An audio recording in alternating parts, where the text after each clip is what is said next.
Hey everybody, it's Wednesday, which means it's my time. Cindy Rowe, I have a great person across the camera for me. Welcome, Erica. How are you? Hi, good. Thanks for having me today. Thank you. So you own a couple businesses. First, you hmm own Erica's Boards Creations, and then Local Blessings. Give our viewers a little bit of insight on those two businesses. Sure. So, the board creation business was the first business that I started. It's been 4.5 years ago now. I had went to another studio where they made boards, and I went 3 times and just fell in love with the whole process of it, and was looking to make some changes in my life. So actually, well, I'll go ahead at class. I share the story of how I started. It was November 28th of 2016, and I went to this other board studio and drank way too much wine while I was creating the board. And I'd had this crazy thought, uh, like the other 2 times that I had went before, that I wanted to, start doing these parties in like women's garages and basements and actually do something for a living I loved. Well, the wine gave me the courage that night. I actually like texted my boss and was like, I quit my job. Like, should not have done it, went about it that way. But the next morning I woke up and I was like, oh my goodness, what did I do?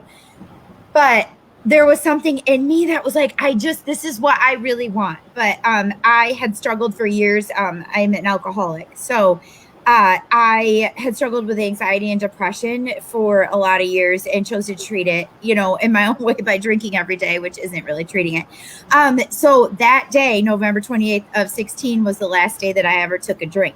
So I woke up the next morning, hungover, of course, like I did most days back then. But something in me was like, this is your chance, but alcohol can't be part of it. So I had no money, to start the business, but my husband ordered me the stencil cutting machine as an early Christmas gift. And I just made so many mistakes, but didn't give up. So that was my first business. But I like people to know that it involves so much more than just starting the business. It was like a huge life change for me to get sober as well. And starting that business was just, I guess it kind of helped me along in that journey. That's awesome. Thank you so much for being vulnerable and sharing that part of the story. Uh, like, so I mean, I've gone to those board parties before. Um, and did you know exactly what you were getting yourself into? Like, or was it just Uh, like, whatever it takes, I'm going to do it? Like, no, yeah, I just knew I needed to change my life. And I guess I'd always been like a little artsy, like mess around with different art. Like I used to quilt and things like that. Um, but no, I had no clue what I was getting myself into. Like once I got the machine, I didn't know how to print the stencils. I bought an ebook. I bought an ebook of a lady who did these at-home classes. And I like read it all, but it really wasn't that much information.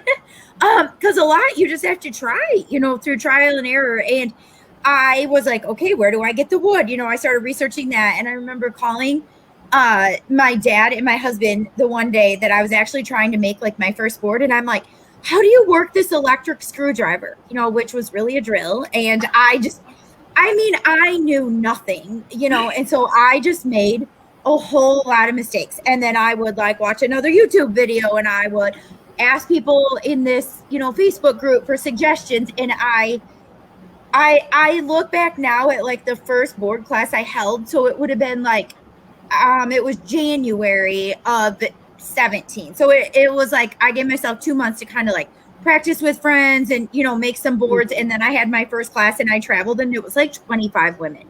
And my good friend came with to help. And I look back now and I'm like, oh my goodness, I made so many mistakes, but it didn't, in the end, it didn't matter. So. yeah, and I think that that's the best way that we succeed is through failures and learning from our mistakes and seeing how we can take what we did wrong and how to improve going forward. So Oh, totally. you no longer do this just in garages and basements, right? You have your own No. location. Yeah. So, the way it evolved is I traveled around to garages and basements for probably about 8 months and things kept going good. I kept learning a lot. I would do them at like the upstairs of Fib's restaurant in Rockton.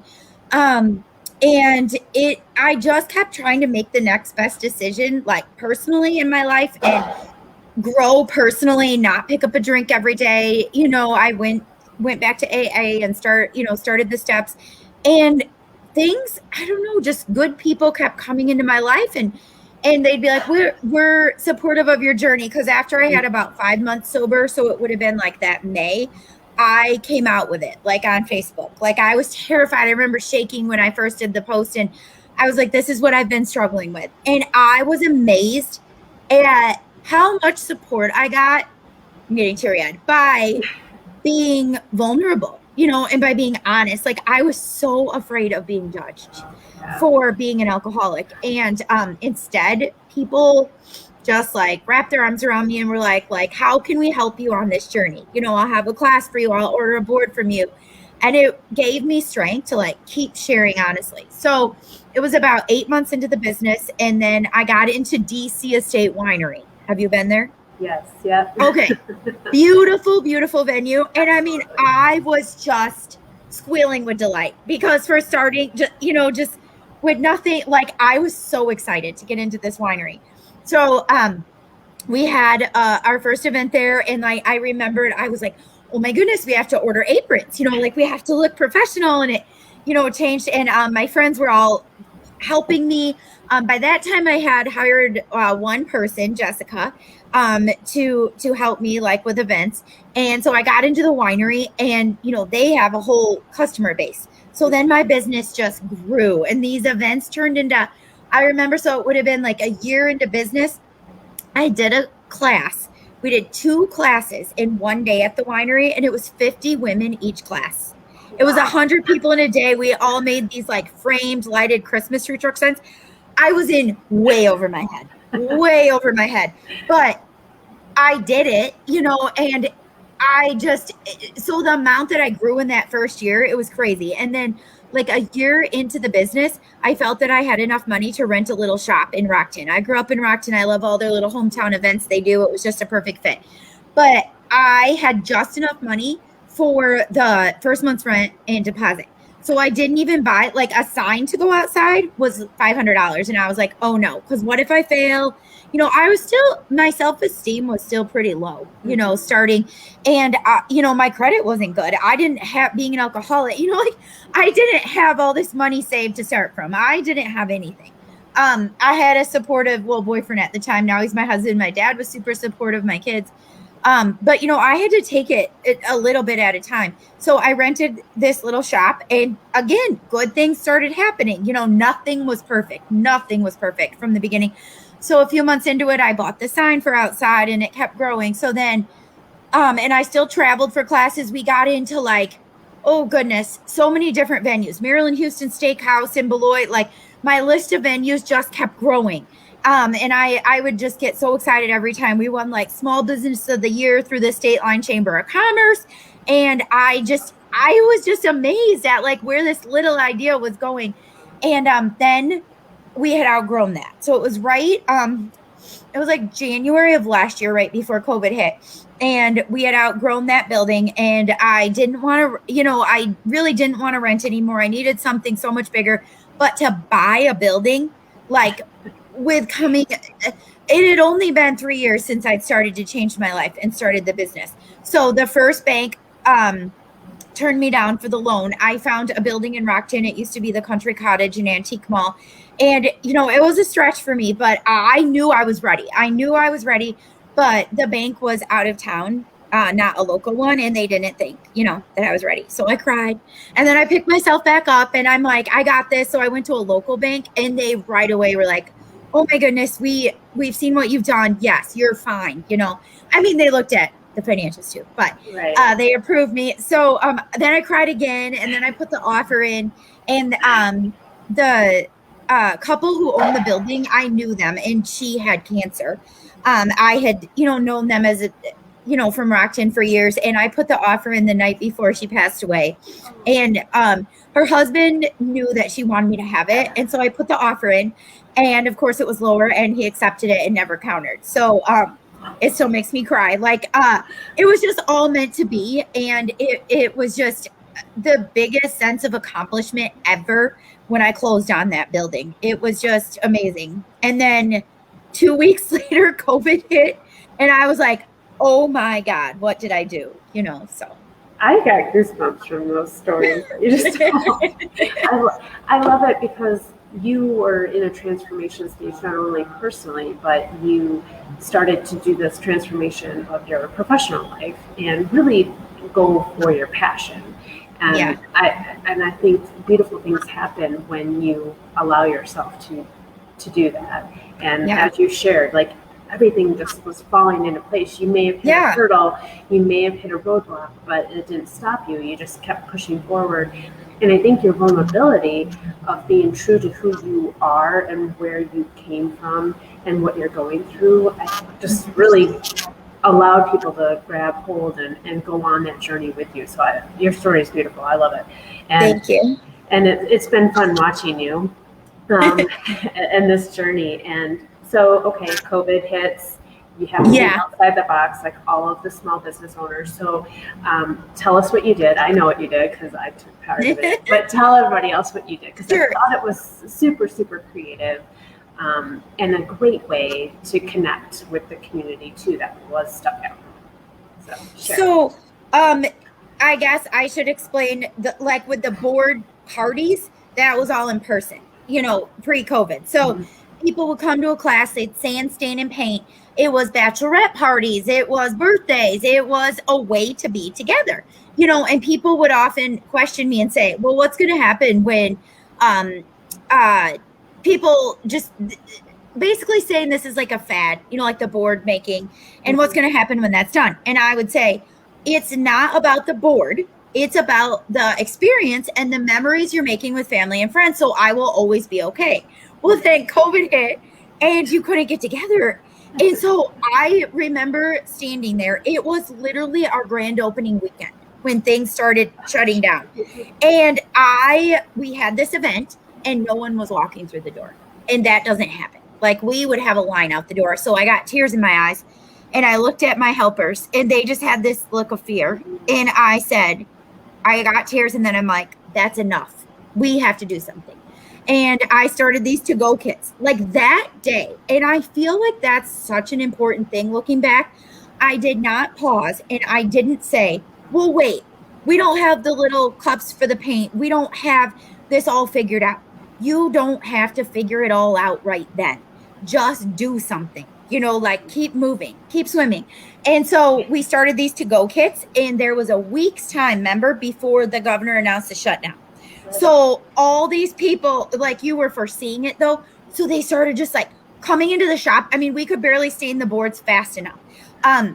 So we did really good that week leading up to shutdown. Then shutdown happened. So I moved everything back to my house, in my garage, and my family helped me.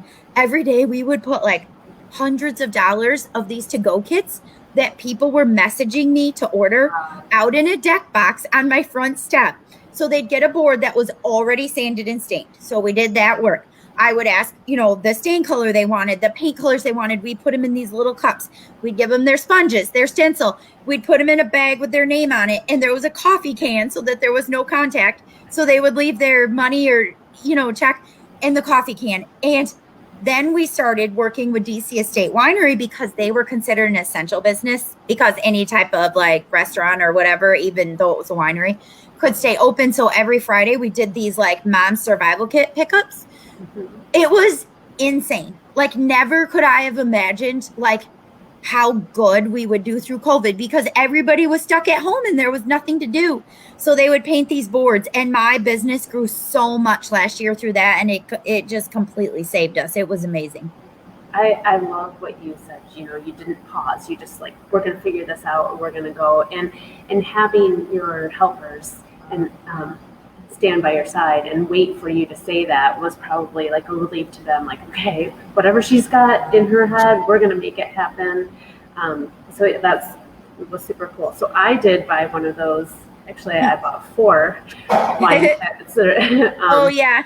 For my girlfriends, because we were all that's home, right. and I dropped them off at their doorstep and for something fun for us to do while we were stuck at home. So yes, I thought they were a great idea. And Thank not you. only like could I do something great for my friends, but I could also support local businesses. And that's kind of, yes, I think, where the mentality for a lot of us switched, like, oh, what can we do to help these people? What can we do to help the small businesses survive this? Because Yes. nobody was anticipating it, one, to happen, and two, to go on for as long as it did. It was crazy. I think that's, I think go that's ahead. another important thing, because I very often say, now that I think back about all of it, had someone told me that day that this was going to go on for months, I know it would have paralyzed me. Like, I know that I would have been like, I'm throwing the towel in. Like, I remember thinking 2 weeks, oh my goodness. And I had to start refunding people who had paid for classes. And so there was so much fear. And I'm so glad that I did not know how long it was going to go on for. And I guess it really taught me to just have a little faith and only think about today. Don't think about next week. Don't think about, just think about today, and don't think too far ahead, because that fear gets you and it prevents you from acting. And I'm glad I didn't know how long it was going to go on for. Yeah. So kind of taking that fear mentality or whatever, and I feel like small businesses and entrepreneurs, we always seem to get stuck sometimes when fear hits us. So what do you do to help get over those mental roadblocks as a small business owner? Sometimes I talk to other positive minded business owners. I read a lot. Listen to podcasts.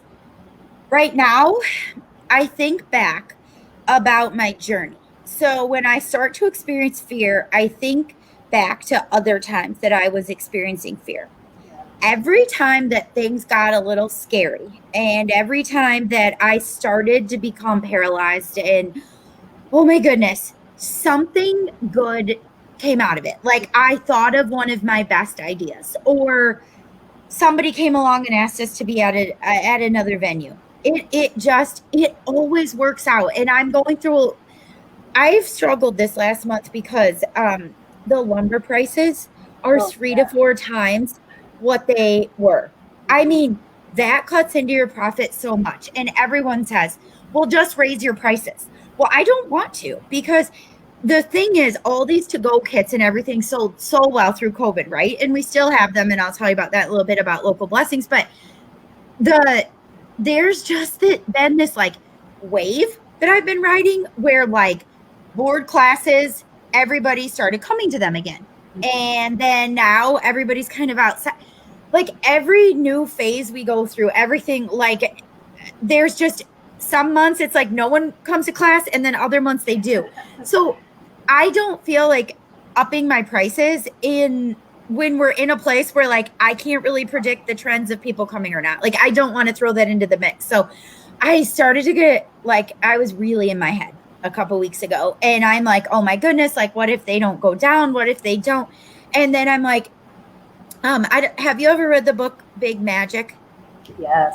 Okay. It's the old one, but it's a good one. Yes. So I read that this past winter, and there was just this one thing that will never leave me. And she talks about that you can't just have courage, that courage and fear have to exist together.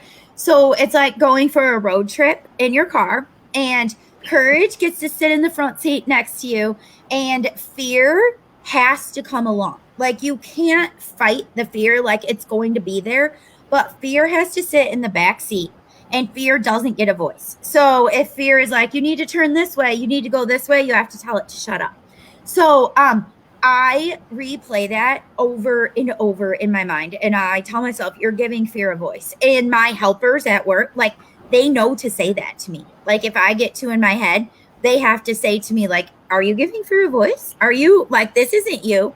And it's true, because if I'm listening to fear and I'm spending all this time worrying, that is time that I could be coming up with new ideas. That is time that I could be thinking of a solution.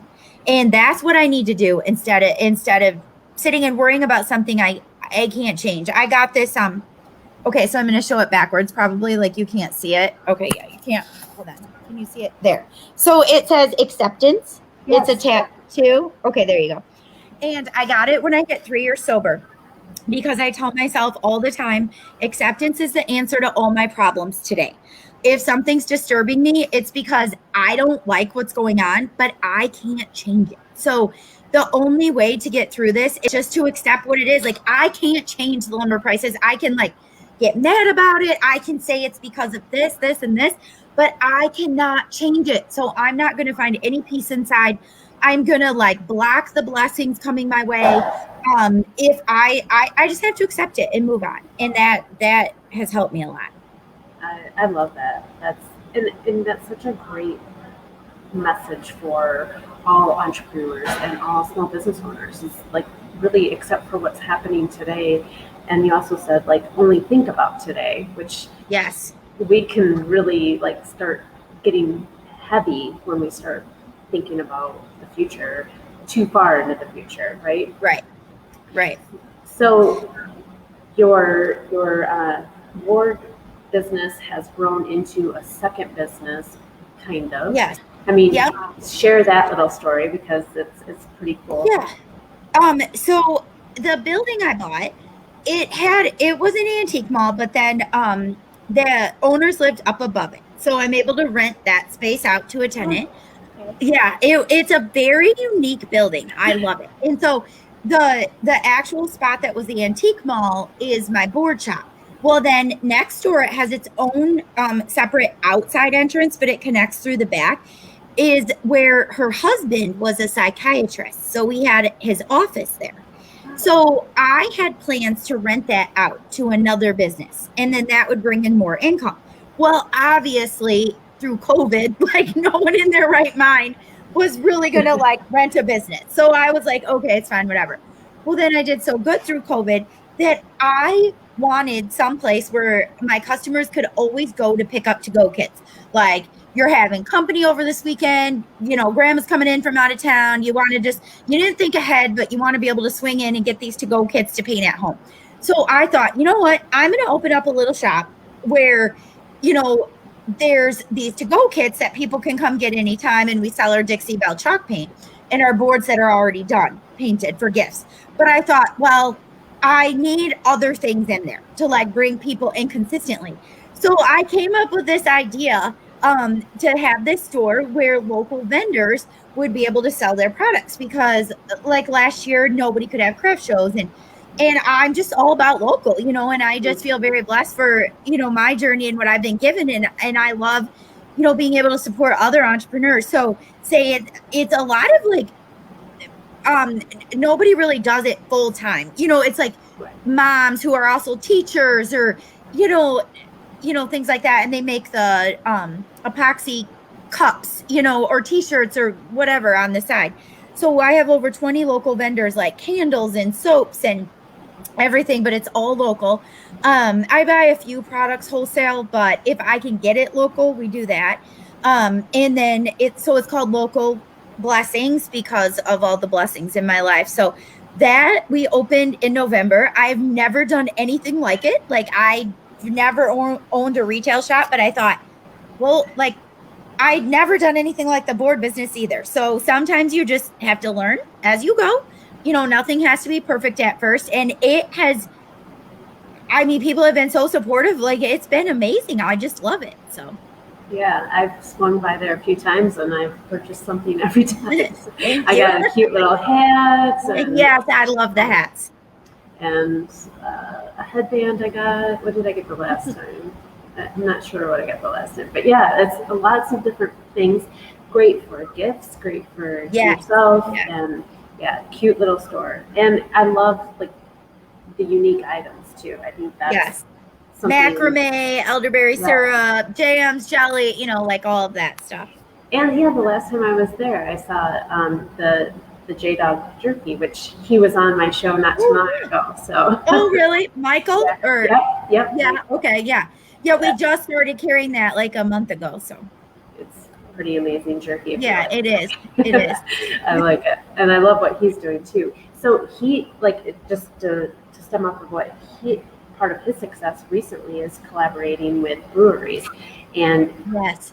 the cool thing about what you've shared in your story is almost how you got to get that catapult of your business was by collaborating with another business. Um, do you I guess, do you deem your success based on some of those collaborations or the start of your success? Yeah. No, for sure. Like I have a wonderful relationship with DC Estate Winery still. And I just talked to her last week because I'm like, Ashley, I'm like, it's, lumber super expensive, whatever. Like I need to be at the winery once a month right now because we could have an event, the same boards, everything at our shop. It doesn't bring in near as many people as when they get to go to the winery and drink wine, sit outside. Like they have a food truck, and so they're actually having a wine 5K run at the end of June at the winery. And I said, I'm a runner. And I'm like, could we please come that day and do boards for the runners that it holds their badges in the metal. There's like 300 women signed up for the race already. Like that's so cool. Huge for me. Like I get to get in front of them. Whereas if I didn't have that relationship, I wouldn't. I mean, the venues we work with financial advisors and do like classes for them. I was actually just going to message G5 Brewery in Beloit because we had an event planned there right before COVID and now it's starting to open again. But the working with those venues has been amazing. We're at a golf course in Beloit now next month. I don't say no very often, even if it's not a huge moneymaker. I don't say no very often because I always meet people that somewhere down the line later, they place a huge order. Like it takes me somewhere else. You know what I mean? Yeah. And I feel like sometimes when those opportunities cross your path, it is really hard to say no when you've got the vision of where you want your business to go. Yes. Yeah. So we're getting close to the end. This half hour always goes by super fast. And I want to make sure that people know how to find you. And if you have any promotions or whatever, tell everybody, about where they can find you, whether it's online, Facebook, in person, how they can get a hold of you. I do have your Facebook pages. I'll post them up too. So. Okay. So we have 2 separate Facebook pages for Erica's Board Creations and Local Blessings, as well as Instagram. We have a website for Erica's Board Creations, not Local Blessings yet. That's one of my goals over the next year. And then you can, on Facebook or our website, you can see our upcoming events for the board shop. So some of them require you to buy a ticket ahead of time because we need to know your design choice because you sand, stain, and paint. We have to have your materials ready. Some of them are just walk-in events. Some of them will be the winery. And then Local Blessings is open Thursday to Sunday right now. And our hours are on Facebook. That's the best. That's usually the best way to get a hold of us. There we go. There's your website. I had the Facebook pages up there.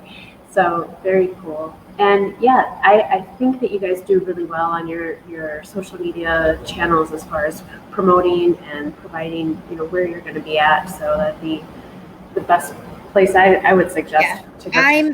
I'm the best with Facebook. My 2 helper managers who run Local Blessings, they handle the Instagram because I'm like, they know I see a lot of squirrels. I have a really busy mind and I jump from one thing to the next. So they're like, we got the Instagram. Like, don't you worry. And they always have my back. Like the minute I'm like, wait, did you say that? Like I look and they already posted it. Like they're so good about that. That's great. Sounds like you have a great team in place. I do. And that makes running a business a lot better. And you like that peace of mind that you have the right people to help you. For sure. For sure. Well, thank you so much for sharing your thank story. Thank you for having me. Your journey and all that good stuff. Again, check her out on Facebook. We've got Erica Board Creations and Local Blessings. Let me find that. There we go, on Facebook. All right. Well, good luck to you with this wine run. I'm going to have to check that out. Yes. I'm actually signed up to run it too. Now that I'm going to do this, I don't know if I'll be able to, but I'm going to try to do the first wave because they have it in waves because of, COVID. Yeah, COVID. But it's going to be, it's going to be fun. Do you remember doing my special board request for